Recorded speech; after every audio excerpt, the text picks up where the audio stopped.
नमस्कार दोस्तों, आज के इस वीडियो में जानेंगे कि हमें जो चिंताएं होती है उनसे हम कैसे मुक्त हो सकते हैं। दोस्तों, हमारे जीवन में हर पल हमें किसी न किसी बात को लेकर चिंता होती रहती है। कभी हमें धन की ज़रूरत होती है तो धन के लिए चिंता करते हैं, कभी हमें लगता है बीमार ना पड़ जाएं, कभी धन खोने का, कभी किसी चीज़ में नुकसान होने का। यानी हमें हर पल कोई न कोई चिंता घेरे रहती है। हमारा मन हर समय किसी न किसी बात को लेकर चिंता करता है।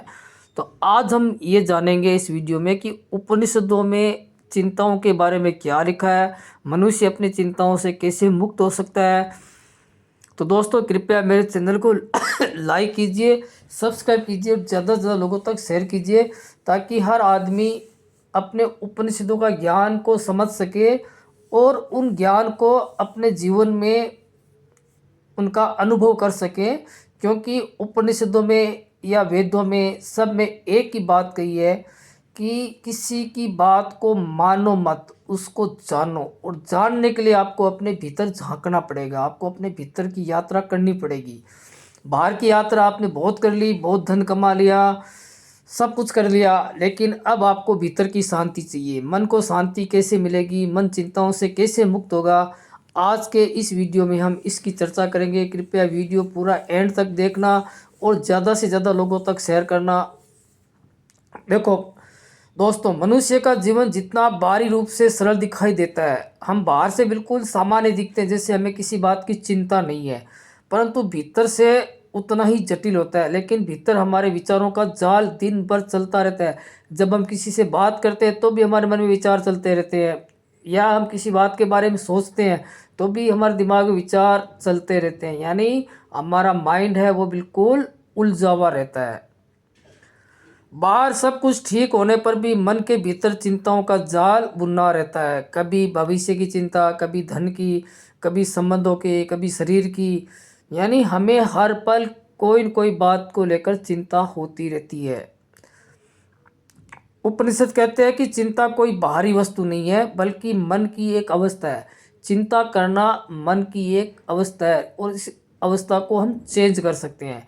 यानी हमें किसी बात को लेकर डर है तो हम उस डर को निकाल सकते हैं। मतलब चिंता का मतलब हमें किसी न किसी बात को लेकर डर है, तो उस डर को हम ख़त्म कर सकते हैं। कैसे ख़त्म करेंगे, इसके भी हम आगे वीडियो में चर्चा करेंगे। जब मन अपने वास्तविक स्वरूप को भूल जाता है तब वह चिंता जन्म लेती है। आत्मा कभी चिंतित नहीं होती, चिंतित केवल मन होता है। यानी जो भी चिंताएं, विचार, जो भी मन की भावनाएं हैं, ये मन तक सीमित है। मन के ऊपर बुद्धि है और बुद्धि के ऊपर चेतना है, और चेतना ही बुद्धि को चलाती है, चेतना ही मन को चलाती है। तो जब तक हम चेतना का ज्ञान नहीं करेंगे, जब तक हम चेतना का अनुभव नहीं करेंगे, तो हम भी सामान्य जीवन में चिंताओं से घिरे रहेंगे। कभी धन की कमी महसूस करेंगे, कभी बीमार होने का डर, कभी धन खोने का डर, किसी व्यापार में नुकसान होने का डर। यानी हम किसी भी नए काम को शुरू नहीं कर सकते, क्योंकि उस काम को शुरू करने से पहले ही हमारे मन में डर हावी हो जाता है। तो इस डर से हम बाहर कैसे निकलेंगे, इसके बारे में भी हम चर्चा करेंगे। उपनिषदों का मूल संदेश यही है कि मनुष्य स्वयं को शरीर और मन मान लेता है। आज हम अपने शरीर को या अपने मन को ही हम अपना मानते हैं। शरीर में कोई तकलीफ होती है तो वो तकलीफ हमें होती है, मन में भी कोई तकलीफ चल जाए तो उस तकलीफ का अनुभव भी हम ही करते हैं। उपनिषद उपनिषद कहते हैं कि मन और शरीर को चलाने वाली चेतना होती है। जब तक आपको चेतना का ज्ञान नहीं होगा तब तक आपके जीवन में भटकाव रहेगा, आप हमेशा उलझे हुए रहोगे। आपका दिमाग कब सुलझेगा, जब आप चेतना की शक्ति के बारे में जानोगे, जब आप चेतना को महसूस करोगे, तब आपके सब काम आसानी से होने लग जाएंगे। जब तक ये वहम बना रहता है तब तक चिंता उसका स्वभाव बन जाती है। जब तक मन के अंदर चेतना का प्रकाश नहीं पड़ेगा तब तक मन दुखी रहेगा, चिंतित रहेगा, विचारों से घिरा रहेगा।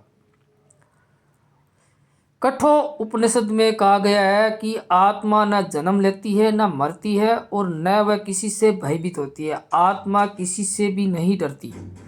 जो नष्ट नहीं होती वह भय और चिंता से कैसे ग्रस्त हो सकती है। यानी आत्मा को जब किसी बात का डर ही नहीं है तो फिर हमें और हमारे मन को और हमारे शरीर को चलाने वाली शक्ति को जब किसी भी बात का डर नहीं है तो हम डर क्यों रहे हैं, हम चिंता क्यों कर रहे हैं। सब कुछ उस पर छोड़ दो, वो अपने आप सब चीज़ सही कर देगा। जितनी आप चिंताएं करोगे उतना ही ज़्यादा आप उलझे हुए रहोगे। जैसे ही आपने सब कुछ परमात्मा पे छोड़ दिया, परमात्मा का मतलब यहाँ पे चेतना है।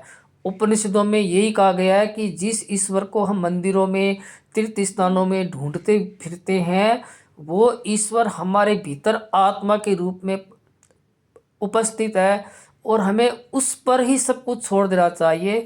वह अपने आप सब कुछ ठीक कर देगा। लाइफ में जो भी प्रॉब्लम परेशानी जो भी चल रही है अपने आप पर विश्वास रखो, सब कुछ अपने आप ठीक हो जाएगा। इसके लिए आपको चिंता करने की कोई ज़रूरत नहीं है। आज आपके पास धन की कमी है, बस केवल मन को बोल दो कि अपने पास धन की कमी है, आने वाले समय में हमारे पास धन आ जाएगा, तो मन चिंता करना बंद कर देगा।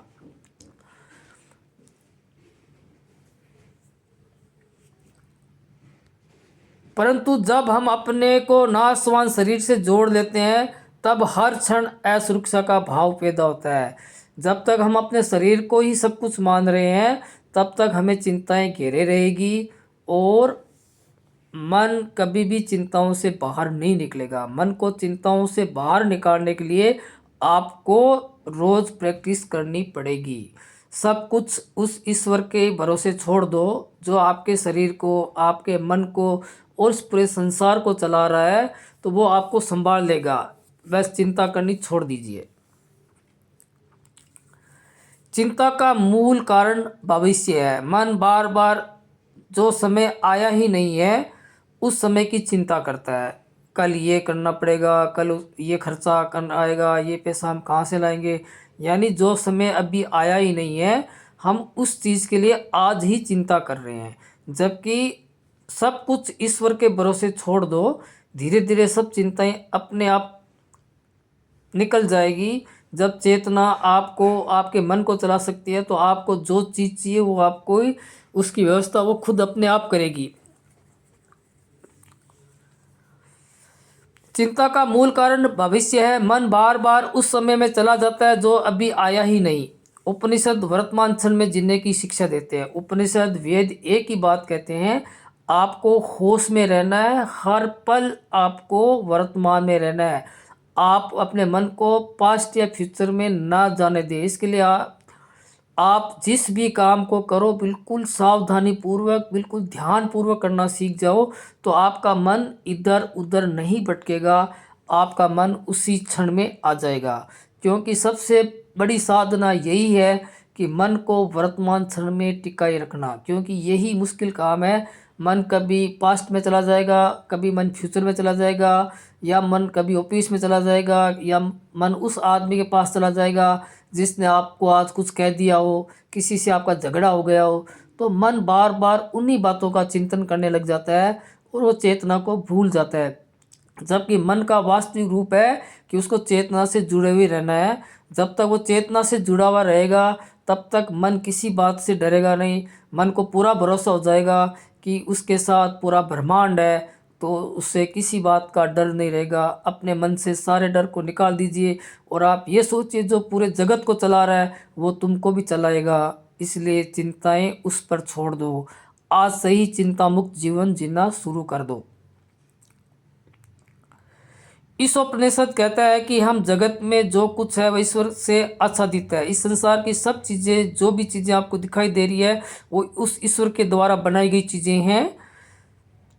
जब यह समझ गहराई में बैठ जाती है कि सब कुछ एक ही चेतना द्वारा संचालित है तब भविष्य की चिंता धीरे धीरे ढीली पड़ने लग जाएगी। जब आप ये जान जाओगे कि पूरा संसार एक ही चेतना के रूप में चल रहा है, यानी पूरे संसार की चेतना का स्वरूप एक ही है, वही एक ही चेतना सबका जीवन चला रही है, सभी के जीवन का कंट्रोल उसी एक चेतना के हाथ में है, तो अपनी चिंताएं उसी चेतना को दे दो, वो अपने आप उन चिंताओं को ख़त्म कर देगी। न जाने किस रूप में नारायण मिल जाएगा। इसका मतलब यही होता है कि जब आपको जिस चीज़ की ज़रूरत होगी तो वो चेतना किसी न किसी को आपके सामने लेके आ जाएगी आपकी मदद के लिए।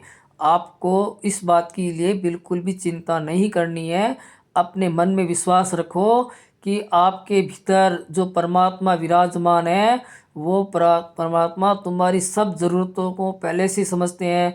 तुम्हारे जीवन में आने वाली कौन सी समस्या हैं उनको पहले से ही पता है, तो वो उनका सॉल्यूशन तुम्हें समय के साथ देते रहेंगे। इसलिए आज से ही चिंताएं करना छोड़ दो, क्योंकि चिंता करने से केवल शरीर को परेशानी होएगी, मन को परेशानी होएगी और उसका कुछ भी फ़ायदा नहीं होना है। तो जो बीत गया सो बीत गया, उसकी क्या चिंता करना। आने वाला समय जब आएगा तब देखेंगे, और देखने वाला तो देख ही रहा है, वो अपने आप ठीक कर ही देगा। इसलिए उसकी भी चिंता करना छोड़ दीजिए। जब व्यक्ति को यह बोध हो जाता है कि मैं अकेला नहीं हूँ, पूरा ब्रह्मांड मेरे साथ है, तब उसको चिंता बिल्कुल भी नहीं होगी। जब आपको ये जान जाओगे आप कि पूरा ब्रह्मांड आपके साथ है, फिर आपको किस बात की चिंता।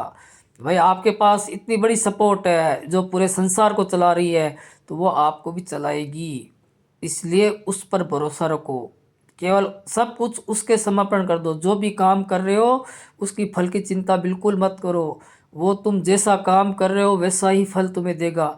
अगर आपने बुरा काम किया है तो मान के चलिए आपका आने वाले समय में आपके साथ भी वो सेम बुरा होगा, क्योंकि पूरे ब्रह्मांड की चेतना एक ही स्वरूप में है।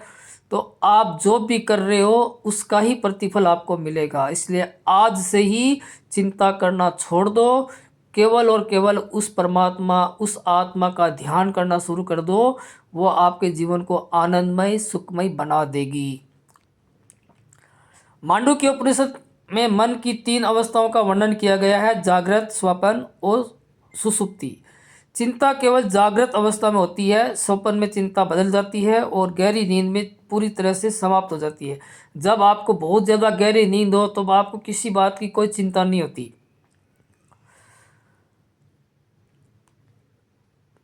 ये इस बात का संकेत है कि चिंता हमारी मूल प्रकृति नहीं है। यदि चिंता स्वाभाविक होती तो वह हर नींद में भी बनी रहती। उपनिषद कहते हैं कि जो वस्तु स्थायी नहीं है वह सत्य नहीं है। चिंता असत्य है, अस्थायी है। इसलिए चिंता करना छोड़ दो, सब कुछ उस ईश्वर के हवाले कर दो। जो भी आपकी जीवन की परेशानियां हैं, सारी परेशानियां वो ईश्वर अपने आप हल कर देगा। इसके लिए आपको कोई चिंता करने की ज़रूरत नहीं है।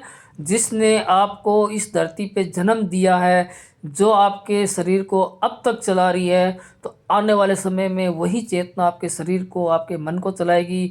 तो केवल केवल उस चेतना का ध्यान करो, उस चेतना का मनन करो और अपने जीवन को आनंदमय जियो। उपनिषद बार बार साक्षी भाव की बात करते हैं। जब मनुष्य अपने विचारों को देखने लगता है तब वह उनसे अलग हो जाता है। जैसे जैसे आप अपने मन की चिंताओं को, मन के विचारों को देखना शुरू करोगे, वैसे वैसे वो आपके दिमाग से निकलते जाएंगे, आपके मन से निकलते जाएंगे और आपको चिंताएं होना कम हो जाएगा।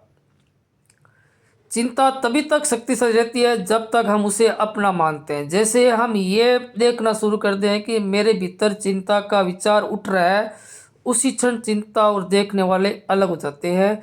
ये अलगाव ही मुक्ति का पहला चरण है।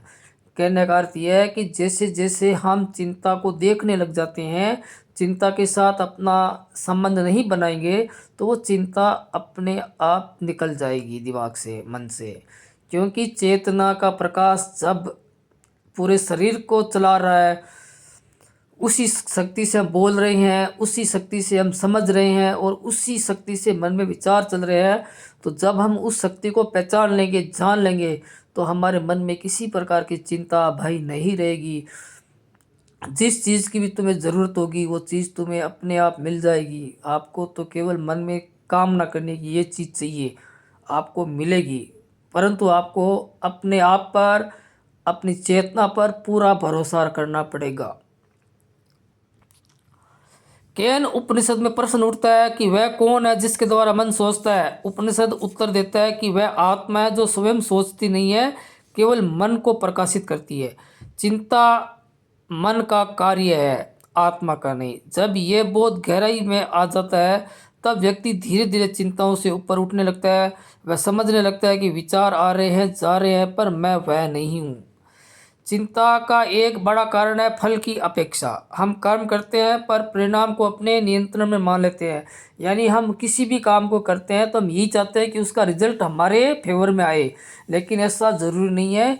कोई भी काम करोगे उसका फल कुछ भी आ सकता है, पॉजिटिव भी आ सकता है, नेगेटिव भी आ सकता है। तो काम करो ईमानदारी से और उसकी फल की चिंता बिल्कुल मत करो। केवल उस ईश्वर पर भरोसा रखो जो तुम्हारे जीवन को चला रहा है। वह अपने आप तुम्हारी लाइफ में सब कुछ बदल देगा, केवल उस पर भरोसा रखो। भगवत गीता में कर्म फल त्याग की शिक्षा इसी उपनिषद ज्ञान से निकली है। इस उपनिषद कहता है कि कर्म करते हुए 100 वर्ष जीने की इच्छा करो पर कर्म में लिप्त मत हो। जब कर्म कर्तव्य बन जाता है और फल ईश्वर पर छोड़ दिया जाता है तब चिंता स्वतः कम होने लगती है। उपनिषद यह भी बताते हैं कि जो व्यक्ति स्वयं को सीमित मानता है वही चिंतित होता है। आज से ही अपने आप को सीमित मत मानो। आप अकेले नहीं हो, पूरा ब्रह्मांड आपके साथ है। आपकी जो भी इच्छा है वो ब्रह्मांड पूरी करेगा। केवल चिंता करना छोड़ दो, हमेशा आनंद से रहो। मन में किसी प्रकार का डर, लालच, जो भी ये भावनाएं हैं इनको धीरे धीरे अपने मन से निकाल दो, तो वो ईश्वर तुम्हारी मदद करेगा। उपनिषद ये भी बताते हैं कि जो व्यक्ति स्वयं को सीमित मानता है वही चिंतित होता है।